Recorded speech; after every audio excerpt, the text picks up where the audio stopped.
Voici pourquoi les vrais élus de l'Éternel Tout-Puissant ne doivent jamais célébrer Noël, cette fête abominable.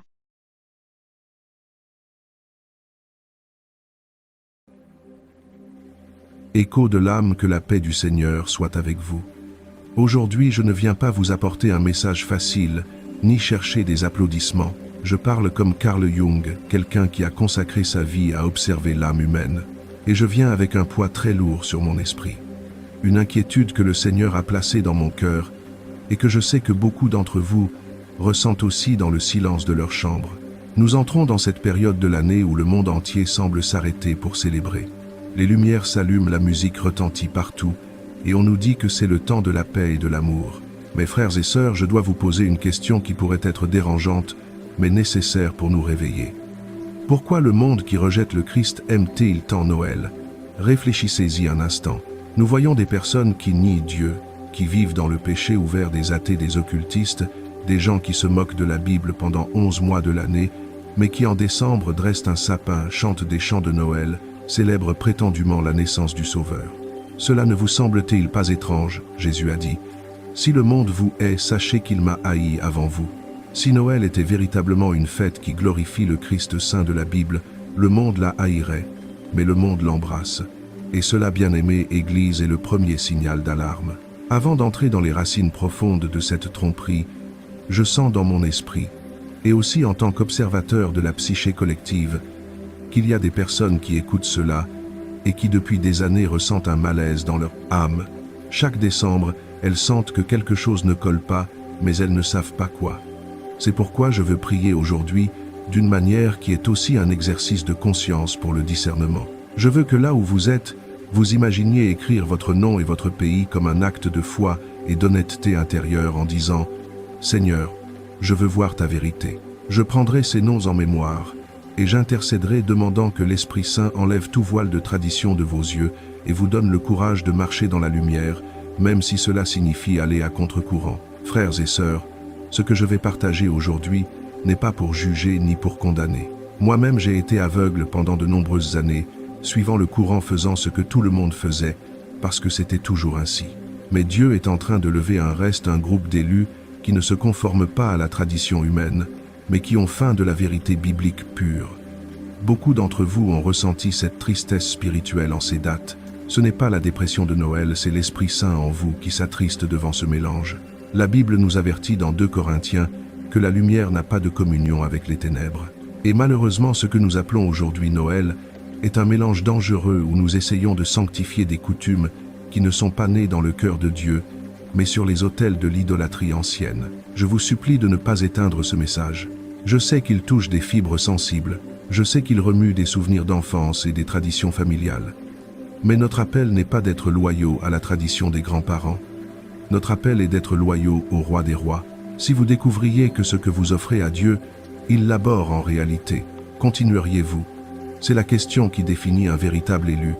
Préparez-vous, car nous allons à la racine et la vérité vous rendra libre. Frères et sœurs, pour comprendre pourquoi nous ressentons cette inquiétude dans l'esprit, nous devons aller à la source de toute vérité, la Bible. Si nous disons aimer Jésus, nous devons aimer la vérité et rejeter ce qui est mensonge. Et ici, nous rencontrons le premier grand obstacle que l'histoire nous présente, la date. Depuis l'enfance, on nous a enseigné que le 25 décembre est né le Sauveur du monde. Mais quand nous ouvrons les Écritures avec honnêteté et étudions le contexte juif de Jésus, nous réalisons que c'est bibliquement impossible. Allez avec moi mentalement à l'évangile de Luc, chapitre 2. La parole nous dit que lorsque Jésus est né, il y avait des bergers dans la même région qui veillaient et gardaient leurs troupeaux la nuit dans les champs. Frères et sœurs, quiconque connaît la géographie et le climat d'Israël sait qu'en décembre, le mois juif de Kislev, c'est en plein hiver. C'est la saison des pluies froides, et dans les zones élevées près de Bethléem, les températures chutent drastiquement la nuit. Aucun berger responsable ne laisserait ses brebis dehors en décembre. À cette époque, les troupeaux étaient déjà rentrés. Ce simple détail biblique nous crie une vérité: Jésus n'est pas né en hiver. Les érudits bibliques les plus sérieux indiquent qu'il est probablement né pendant la fête des tabernacles, entre septembre et octobre, une période de joie et de climat doux. Alors surgit la question inévitable, celle qui dérange. Si Jésus n'est pas né en décembre, De qui est l'anniversaire que le monde célèbre? Le 25 décembre, c'est ici que l'histoire enlève le voile de nos yeux. Des siècles après l'ascension du Christ aux cieux, l'Église a commencé à se mêler au pouvoir politique de Rome. À Rome, le 25 décembre était la plus grande fête païenne, la naissance du soleil invaincu, le dieu soleil. C'était le solstice d'hiver, le moment où les jours commençaient à s'allonger et où les païens célébraient que le soleil avait vaincu les ténèbres. Cela coïncidait aussi avec les saturnales fêtes romaines dédiées au dieu Saturne, caractérisées par le désordre, l'échange de cadeaux et des banquets excessifs. Lorsque le christianisme est devenu religion officielle, les dirigeants de l'époque ont été confrontés à un dilemme. Les païens ne voulaient pas abandonner leurs fêtes, ni cesser d'adorer leurs idoles à ces dates. Et qu'a fait l'institution religieuse? Au lieu de prêcher le repentir et la séparation du monde, elle a pris une décision politique. Elle a baptisé la fête. Ils ont dit, ne célébrez plus le soleil physique maintenant, célébrez le soleil de justice, le Christ. Ils ont changé l'étiquette, mais la fête, la date et l'esprit derrière elle sont restés les mêmes. Frères et sœurs, ce n'est pas pour que nous nous mettions en colère, c'est pour que nous réfléchissions. Dieu est le Dieu de la vérité. Jésus a dit, « Je suis la vérité ». Pouvons-nous honorer le Dieu de la vérité avec un mensonge historique? Pouvons-nous prendre une fête faite pour adorer un idole païenne, y mettre le nom de Jésus et espérer que Dieu l'accepte avec plaisir? Imaginez que ce soit l'anniversaire de votre épouse, mais que vous décidiez de le célébrer à la date de l'anniversaire de votre ancienne petite amie, parce que vous étiez habitué à faire la fête ce jour-là. Votre épouse se sentirait honorée ou offensée. C'est ce que nous avons fait avec Jésus. Nous avons essayé d'adapter le Saint d'Israël au moule des coutumes romaines. Et le reste, les élus commencent à se réveiller et à dire « Seigneur, nous voulons te célébrer, mais pas à la manière du monde, plutôt à ta manière. » Écoutez, frères et sœurs, si la date nous pose déjà un problème de vérité historique, ce que nous plaçons dans nos maisons nous pose un problème de pureté spirituelle. Je veux que vous visualisiez un instant le salon de millions de foyers en décembre. Qu'est-ce qui occupe la place centrale? Ce qui est illuminé, décoré et entouré de cadeaux. Ce n'est pas une croix, ce n'est pas une Bible ouverte, c'est un arbre, un sapin vert. Et ici, beaucoup me diront, « Mais Dr Jung, ce n'est qu'un décor, c'est quelque chose de beau pour les enfants. » Et je les comprends car je voyais aussi les choses ainsi. Mais en tant qu'enfant de Dieu, notre question ne doit jamais être « Est-ce beau ?» mais « Est-ce biblique ?» Est-ce que cela plaît à Dieu? Je vous prie d'ouvrir vos Bibles, s'il vous plaît, au livre du prophète Jérémie, chapitre 10, ou du moins de vous en souvenir. Écoutez ce que l'Esprit Saint a dit il y a des milliers d'années, en avertissant son peuple de copier les coutumes des nations païennes. Les versets 2 à 4 disent textuellement « Ainsi parle l'Éternel, n'apprenez pas la voix des nations, et ne vous effrayez pas des signes du ciel, parce que les nations s'en effrayent. Car les coutumes des peuples sont une vanité. On coupe un arbre dans la forêt, les mains de l'artisan le travaillent avec la hache, on l'embellit avec de l'argent et de l'or, on le fixe avec des clous et des marteaux, pour qu'il ne branle pas. Frères et sœurs, lisez cela avec attention. On coupe un tronc dans la forêt, on le fixe pour qu'il ne tombe pas, et on l'embellit avec de l'argent et de l'or. Cela ne vous semble-t-il pas familier? Il y a des milliers d'années, bien avant la naissance de Jésus, les peuples païens faisaient déjà cela. Ils ne le faisaient pas pour décorer, mais comme un acte de culte. Dans la Bible, à maintes reprises, nous voyons que l'idolâtrie dans l'Ancien Testament était liée au haut lieu et à l'adoration sous tout arbre verdoyant. L'arbre a toujours été un symbole ancien de fertilité et d'adoration de la nature, non du Créateur. En apportant ce symbole dans notre salon, en lui donnant la place d'honneur, en nous inclinant pour y placer des offrandes à ses pieds, nous reproduisons même par ignorance un rituel que Dieu a appelé vanité et coutume des nations. La question que nous devons poser avec crainte et tremblement est Jésus-Christ le roi de gloire. A-t-il besoin que nous coupions un arbre et que nous le remplissions de boules brillantes pour célébrer sa venue, dans quelle? Pour un parti de l'Évangile. Jésus a-t-il demandé quelque chose de tel? Nulle part. Il a demandé que nous nous souvenions de sa mort, avec du pain et du vin dans la simplicité. Tout le reste est un ajout humain. Et rappelez-vous ce qui est arrivé au peuple d'Israël dans le désert quand ils ont fait le veau d'or. Ils ont dit « Demain sera une fête pour l'Éternel ». Ils pensaient pouvoir utiliser une idole égyptienne pour adorer le vrai Dieu. Mais Dieu n'a pas accepté ce mélange. Dieu s'est irrité. Frères et sœurs, Dieu est jaloux. Il ne partage pas sa gloire avec personne, pas même avec un sapin décoré. Quand un vrai chrétien, un élu, comprend cela, quelque chose se brise en lui. Il ne voit plus de jolies lumières. Il voit le mélange. Il voit comment nous avons apporté un symbole des forêts païennes dans le temple du Saint-Esprit qui est notre foyer. Et l'Esprit nous dit « Enlève cela d'ici. Je suis suffisant. Ma présence est le seul ornement dont ta maison a besoin. » Ce n'est pas du légalisme, bien-aimé Église, c'est de l'amour pour la sainteté. C'est vouloir que notre maison soit un autel exclusif pour Christ, sans le levain des coutumes des peuples. Bien-aimé Église, nous avons parlé de l'histoire et des symboles. Maintenant, passons à l'argument le plus solide, celui qui devrait suffire à tout chrétien qui a la Bible comme unique règle de foi et de pratique. Il y a un principe théologique qui dit que le silence de Dieu est aussi important que sa voix. Et quand nous parcourons les pages du Nouveau Testament, en cherchant une seule instruction, un seul exemple ou un seul commandement sur la célébration de l'anniversaire de Jésus, que trouvons-nous? Un silence absolu, assourdissant. Pensez-y, avec l'Esprit de Christ. L'apôtre Paul a écrit 13 lettres pour instruire l'Église sur la façon de vivre, de prier, d'offrir et de célébrer la scène du Seigneur. Il a parlé des mariages, des dons spirituels, de la résurrection. Mes frères et sœurs, pas une seule fois, dans aucune de ces lettres, Paul ne dit « Frères, n'oubliez pas de décorer vos maisons en décembre ou de faire une fête pour la naissance du Seigneur. » Si célébrer Noël était vital pour notre vie spirituelle, pensez-vous que l'Esprit Saint aurait oublié d'inspirer Paul, Pierre ou Jean à en écrire? Bien sûr que non.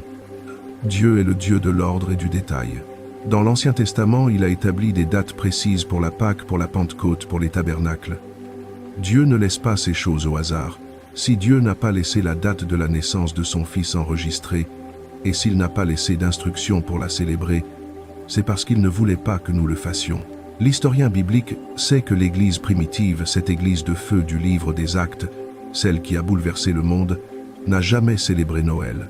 Ils ont marché dans la puissance, chassé les démons, donné leur vie pour l'Évangile, sans dresser un seul sapin et sans échanger un seul cadeau en décembre.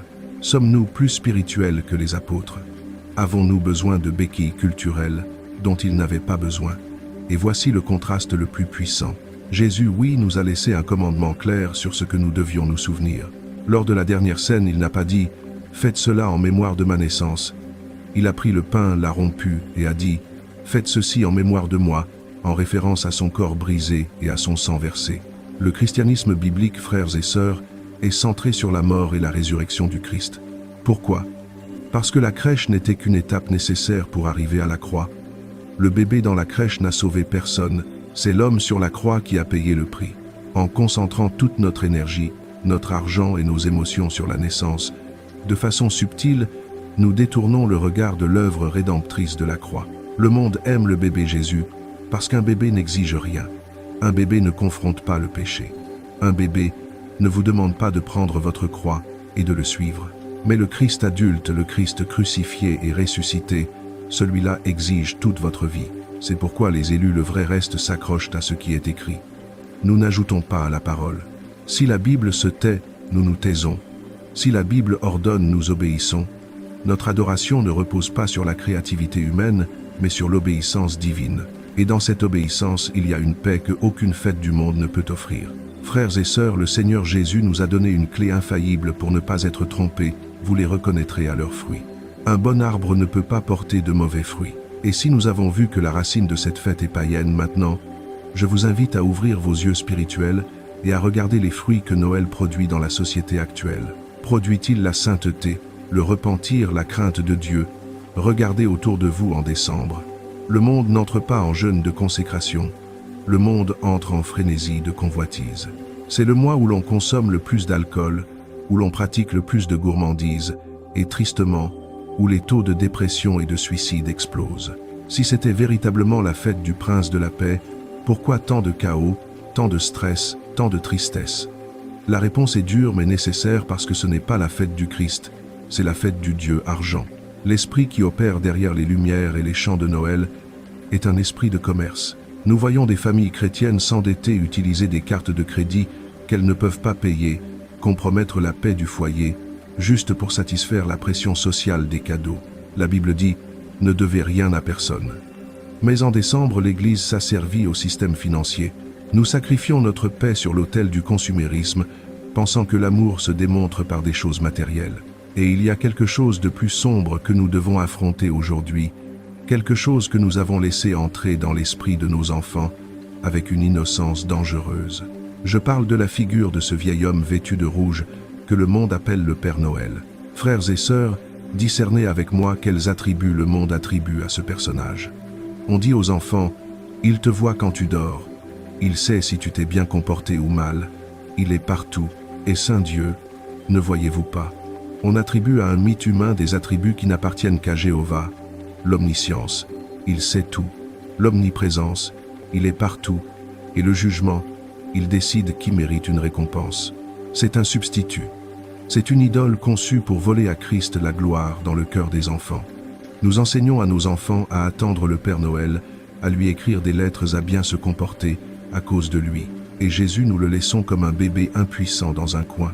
Nous créons une génération qui croit plus à la magie de Noël qu'à la puissance de la résurrection. Et le plus grave, quand l'enfant grandit et découvre que le Père Noël était un mensonge, une graine de doute est plantée dans son cœur. Si mes parents ont menti sur quelque chose qui semblait si réel, est-ce que Jésus est aussi un mensonge?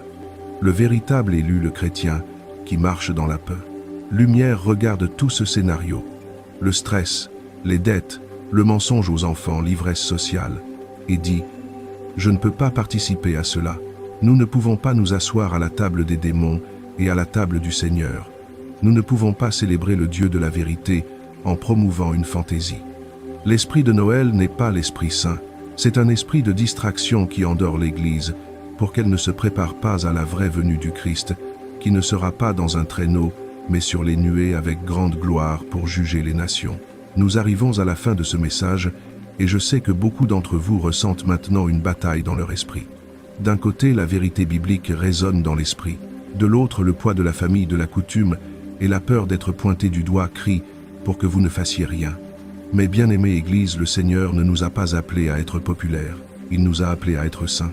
Et être saint signifie littéralement être séparé. Le Seigneur nous fait aujourd'hui le même appel qu'il a fait à son peuple dans Apocalypse 1:8-4. « Sortez d'elle, mon peuple, afin que vous ne participiez pas à ses péchés et que vous n'encouriez pas ses plaies. » Babylone représente le mélange, la confusion religieuse. Dieu ne nous dit pas « Restez à Babylone et essayez de la christianiser ». Il dit « Sortez d'elle ». Nous ne pouvons pas purifier ce que Dieu a appelé impur. Nous ne pouvons pas mettre le nom de Jésus sur une fête qui est née en adorant le soleil. Le vrai reste, les élus des derniers temps sont ceux qui aiment tant l'époux qu'ils refusent de flirter avec les coutumes du monde. Je sais que c'est difficile. Je sais qu'on vous appellera fanatique, religieux, rabat-joie. Être que votre propre famille ne vous comprendra pas, mais rappelez-vous la parole de Jésus. Celui qui aime père ou mère plus que moi n'est pas digne de moi. Notre loyauté suprême est envers la vérité. Et je vous assure une chose, il y a une liberté glorieuse quand vous cessez d'agir par compromis social et commencez à vivre par conviction biblique. Quand vous retirez cet arbre, quand vous cessez de vous endetter, quand vous arrêtez de mentir à vos enfants sur le Père Noël, une paix surnaturelle envahit votre maison. Il ne s'agit pas de haïr Noël, il s'agit d'aimer le Christ avec un zèle saint. Il s'agit de dire au monde « Je célèbre mon roi tous les jours en esprit et en vérité, pas quand le calendrier commercial me l'ordonne. Maintenant, je veux prier pour vous. » Cette prière est aussi un dialogue profond avec votre propre âme. Au début, vous avez écrit en foi votre nom en demandant le discernement. Dieu a vu votre cœur. Si aujourd'hui vous avez senti que l'Esprit Saint vous appelle à abandonner ces traditions pour embrasser une foi plus pure, unissez-vous à moi dans cette prière d'autorité. Où que vous soyez, levez les mains ou posez-les sur votre cœur. Allons briser le joug de la tradition. Père céleste, Dieu d'Abraham, d'Isaac et de Jacob, nous venons devant toi avec des cœurs humbles. Nous te demandons pardon, Seigneur, si par ignorance, nous avons participé à des fêtes et des rituels qui ne t'honorent pas. Pardonne-nous d'avoir mélangé le saint avec le profane, d'avoir suivi le courant de ce monde au lieu de ta parole. Au nom de Jésus, aujourd'hui, nous prenons la décision de nous consacrer à toi. Nous renonçons à toute tradition humaine qui invalide tes commandements. Nous renonçons à l'esprit de consumérisme et à l'idolâtrie déguisée de cette saison. Seigneur, brise toute chaîne émotionnelle qui nous empêche de t'obéir. Donne-nous le courage d'être différents, d'être lumière au milieu des ténèbres. Esprit Saint, purifie nos foyers. Que nos maisons soient des hôtels d'adoration authentiques, libres du levain païen. Bénis chaque personne qui s'est présentée devant toi aujourd'hui en foi. Donne-leur la force de rester ferme devant la pression familiale et sociale. Ouvre leurs yeux pour qu'ils voient la beauté de ta sainteté. Nous déclarons que tu es notre unique motif de célébration, non seulement en décembre, mais à chaque souffle de nos vies. Nous t'aimons Jésus, et nous voulons t'adorer comme tu le mérites. En ton saint nom nous prions. Amen et Amen. Bien-aimée Église, la vérité vous rendra libre. N'ayez pas peur de marcher dans cette liberté. Soyez courageux, soyez bibliques et soyez saints. Que Dieu vous bénisse grandement.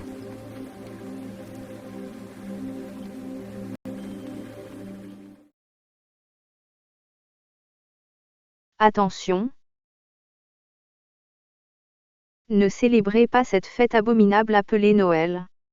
Jetez, détruisez, brûlez toutes vos décorations abominables de Noël, vos sapins, vos guirlandes, vos boules, vos bougies, vos illuminations. Attention! Les vrais élus de l'Éternel Tout-Puissant. Les vrais élus de l'Éternel Tout-Puissant ne célèbrent jamais de fêtes abominables. Jamais, jamais. Les vrais élus de l'Éternel Tout-Puissant ne sont pas du monde, c'est pourquoi le monde les déteste, c'est pourquoi le monde a de la haine contre eux. Que celui qui a des oreilles pour entendre, entende. Le Seigneur Jésus-Christ revient très bientôt. Le Seigneur Jésus-Christ rendra à chacun selon ce qu'est son œuvre. Voici, je viens bientôt, et ma rétribution est avec moi pour rendre à chacun selon ce qu'est son œuvre. Je suis l'alpha et l'oméga, le premier et le dernier, le commencement et la fin. Heureux ceux qui lavent leurs robes, afin d'avoir droit à l'arbre de vie et d'entrer par les portes dans la ville. Dehors les chiens, les enchanteurs, les impudiques, les meurtriers, les idolâtres, et quiconque aime et pratique le mensonge. À bientôt, dans une prochaine vidéo.